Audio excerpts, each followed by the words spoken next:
Doctor Mohammad Yunus রাষ্ট্র ক্ষমতায় জুলাই আন্দোলনের যে অভ্যুত্থান চেতনা সবকিছুকে মিক্সিং করে তিনি বসেছিলেন। বিশেষ করে আমাদের প্রবাসীদের জন্য অনেক সুন্দর সুন্দর কথা বলছিলেন ঠিক এয়ারপোর্টে নেমেই। কিন্তু আসলে এই এয়ারপোর্টে অতীতের তুলনায় সবচেয়ে বাজে অবস্থা এখন চলছে। ভারত কি বাংলাদেশে খুব তাড়াতাড়ি কোনো বড় অভিযানের প্রস্তুতি নিচ্ছে? অন্তত নয়াদিল্লির প্রতিরক্ষা দপ্তরে একটা যে বড়সড় সরগরম লক্ষ্য করা যাচ্ছে তা থেকে এমন একটি ধারণা এসেই যায়। এই প্রতিবেদনে বিষয়টি ঠিক কোথায় দাঁড়িয়ে আছে এই মুহূর্তে সেটা নিয়ে আলোচনা করব। ভারতের প্রতিরক্ষা ব্যবস্থার শীর্ষে এমন বেশ কিছু হাই পাওয়ার বা উচ্চ ক্ষমতা সম্পন্ন কমিটি রয়েছে যেগুলো যুদ্ধ, জাতীয় নিরাপত্তা এবং সামরিক কৌশলের বিষয়ে চূড়ান্ত সিদ্ধান্ত নেয়।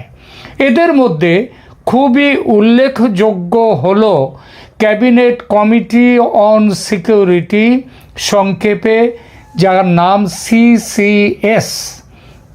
এটি ভারতের প্রতিরক্ষা সংক্রান্ত সর্বোচ্চ নীতি নির্ধারক কমিটি। কোনো যুদ্ধ ঘোষণা বা বড় ধরনের সামরিক অভিযানের চূড়ান্ত সিদ্ধান্ত বা সবুজ সংকেত এখান থেকেই আসে। কমিটির সভাপতি হচ্ছেন ভারতের প্রধানমন্ত্রী, সদস্য হলেন প্রতিরক্ষা মন্ত্রী, স্বরাষ্ট্রমন্ত্রী, অর্থমন্ত্রী এবং দেশের পররাষ্ট্রমন্ত্রী। কমিটির কাজ কি? কমিটির কাজ হলো জাতীয় নিরাপত্তা, প্রতিরক্ষা বাজেট এবং বড় ধরনের অস্ত্র কেনাকাটার বিষয়ে চূড়ান্ত সিদ্ধান্ত নেওয়া। এবং ওই যে আগেই বলেছি যে রাজনৈতিকভাবে যুদ্ধ ঘোষণার চূড়ান্ত সিদ্ধান্ত বা সবুজ সংকেত এই কমিটি থেকেই এখান থেকেই আসে।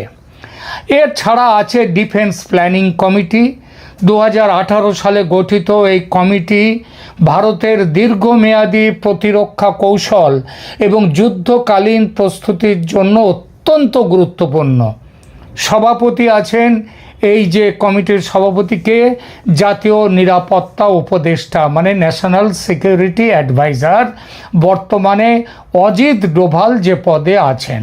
কমিটির সদস্য হচ্ছেন 3 বাহিনীর সেনা, নৌ ও বিমান।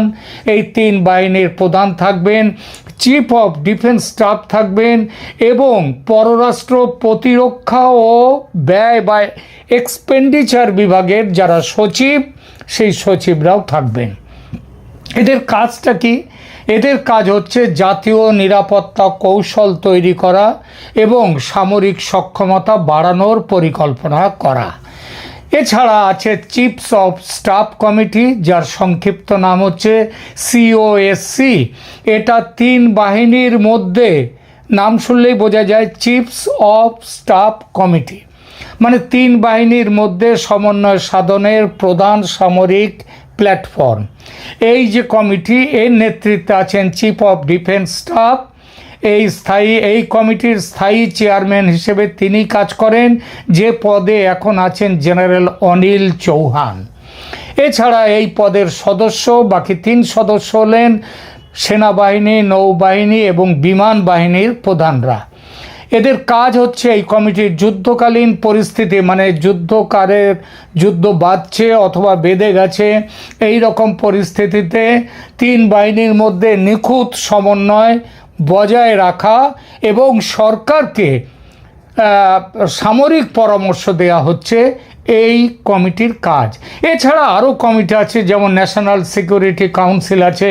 এটি সরাসরি প্রধানমন্ত্রীর কার্যালয়ের অধীনে কাজ করে এবং জাতীয় নিরাপত্তার বহুমুখী বিষয়গুলো এরা তদারক করে। এরা 3টে স্তরে কাজ করে। এদের একটা হচ্ছে স্ট্র্যাটেজিক পলিসি গ্রুপ, তারপরে ন্যাশনাল সিকিউরিটি অ্যাডভাইজারি বোর্ড এবং ন্যাশনাল সিকিউরিটি কাউন্সিল সেক্রেটারিয়েট। সহজ কথায় যুদ্ধের রাজনৈতিক সিদ্ধান্ত নেয় CCS বা ক্যাবিনেট কমিটি অন সিকিউরিটি, আর যুদ্ধের কৌশলগত পরিকল্পনা ও 3 বাহিনীর সমন্বয় পরিচালনা করে ডিপিসি এবং সিডিএস এর নেতৃত্বাধীন কমিটিগুলো।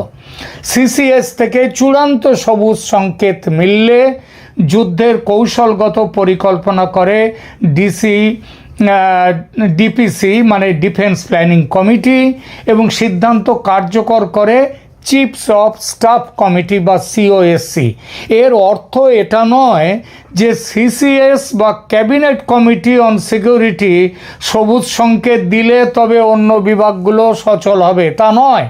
আসলে সমস্ত বিভাগের ইনপুট আগেভাগে নিয়ে তবে যুদ্ধের সিদ্ধান্ত নেয় ক্যাবিনেট কমিটি অন সিকিউরিটি। কথাটা হচ্ছে প্রতিরক্ষা দপ্তরের এই সমস্ত বিভাগের হালচাল হঠাৎই যেন দিল্লিতে রীতিমতো সরগরম হয়ে উঠেছে।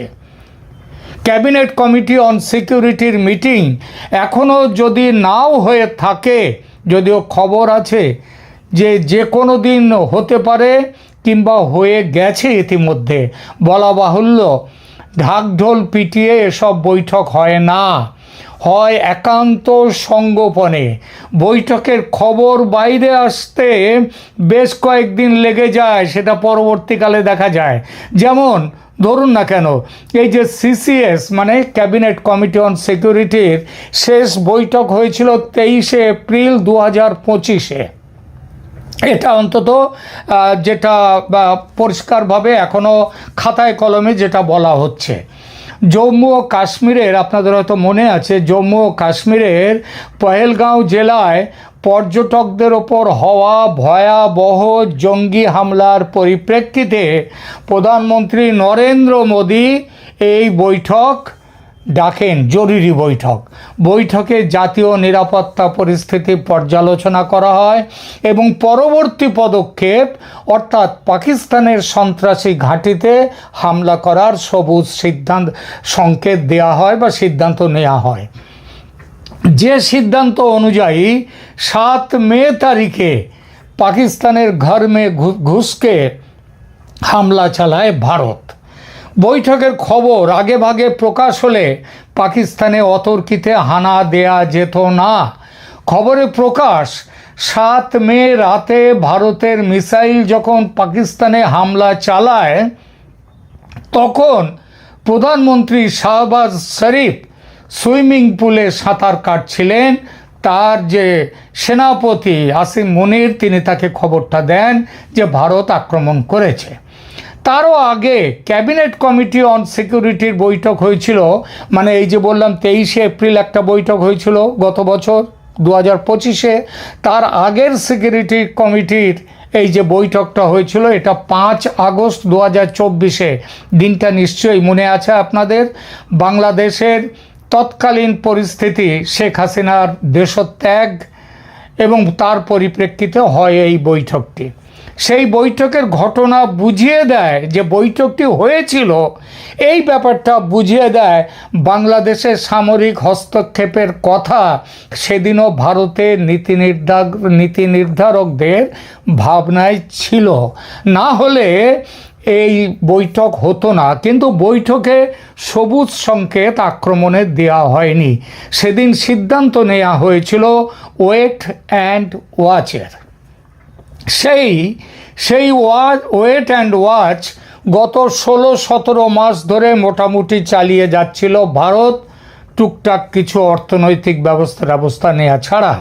তবে যেসব খবর আসছে এবং হঠাৎই ভারত এমন কিছু ব্যবস্থা নিতে শুরু করেছে যা থেকে ধরে নেওয়া যায় ভারত ওয়েট অ্যান্ড ওয়াচের স্টেজ পার করে বড় কোনো ব্যবস্থা নিতে চলেছে বাংলাদেশে।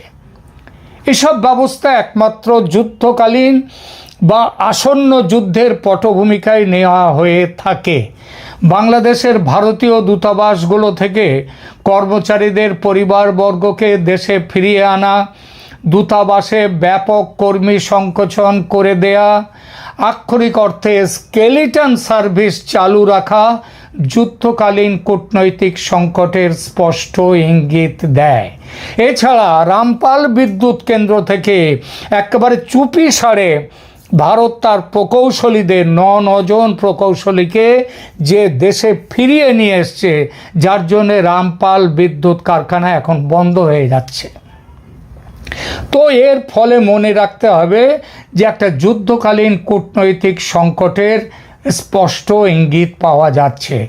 মে মাসের যুদ্ধের সময়, গত মে মাসের, পাকিস্তানের ভারতীয় দূতাবাসগুলো থেকেও যে ব্যবস্থা নেয়নি ভারত, মানে ওই দূতাবাসের সমস্ত তাদের স্ত্রী পুত্র পরিজন সবাইকে নিয়ে আসা, পাকিস্তানে সেটা ছিল না।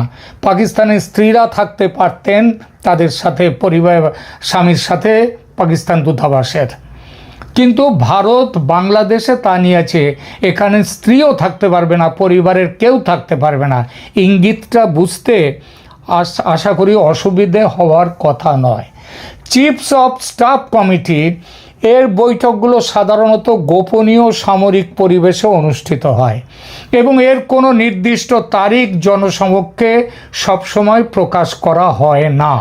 তবে 2025 সালে অপারেশন সিন্দুর, মানে যেটা 7 মে 2025-এ শুরু হয়েছিল, 10 মে পর্যন্ত চলেছিল, এবং পহেলগাম হামলার পরবর্তী সময়ে 3 বাহিনীর প্রধানরা ওই চিফ অফ যে স্টাফ কমিটি, তো তারা নিয়মিত সমন্বয় বৈঠক করেছিলেন। আবার এই কমিটি অতি সম্প্রতি জানুয়ারি মাসে, এই মাসে কয়েকবার বৈঠকে বসেছে। সেসব বৈঠকের ইনপুট ডিফেন্স প্ল্যানিং কমিটিতে গেছে, সেখান থেকে ক্যাবিনেট কমিটি অন সিকিউরিটির কাছে সেসব খবরও চলে গেছে, তাদের ইনপুট। এই খবর নিশ্চিত সূত্র থেকেই পেয়েই আপনাদেরকে বলছি।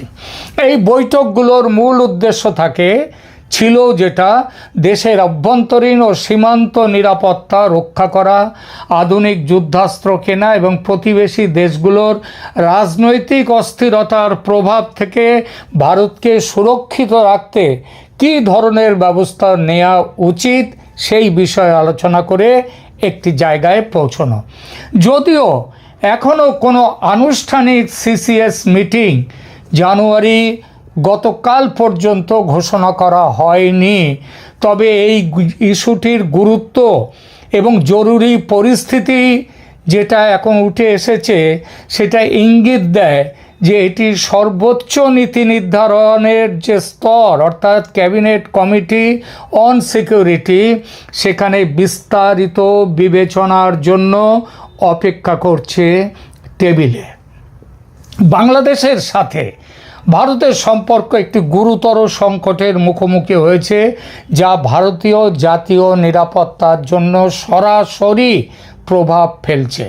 জানুয়ারি 27-এ, 3 দিন আগেই, বাংলাদেশ এবং চীনের মধ্যে স্বাক্ষরিত ড্রোন উৎপাদন চুক্তি, অক্টোবর 2025 সালে ভারত বাংলাদেশ অর্থনৈতিক অঞ্চল চুক্তি বাতিল এবং সাম্প্রতিক কূটনৈতিক অবনতি একটি বড়সড় কৌশলগত চ্যালেঞ্জ তৈরি করেছে, যা ক্যাবিনেট কমিটি অন সিকিউরিটির তাৎক্ষণিক মনোযোগ দাবি করে। আর ভারতের নীতি নির্ধারকরা যে বিষয়টিতে যথেষ্ট মনোযোগ দিয়েছেন তা ইতিমধ্যেই দেখা যাচ্ছে বিভিন্ন গৃহীত ব্যবস্থার মধ্যে। এই মনোযোগের চূড়ান্ত রূপ হিসেবে যে কোনো দিন, যে কোনো মুহূর্তে এই বৈঠক হতে পারে এবং সেই বৈঠকে এটাও খবর, অবশ্যম্ভাবী সবুজ সংকেত মিলতে পারে সামরিক হস্তক্ষেপের। যদিও নয়াদিল্লির বিভিন্ন সূত্র একথাও বলছে যে এমনও হতে পারে বৈঠক ইতিমধ্যে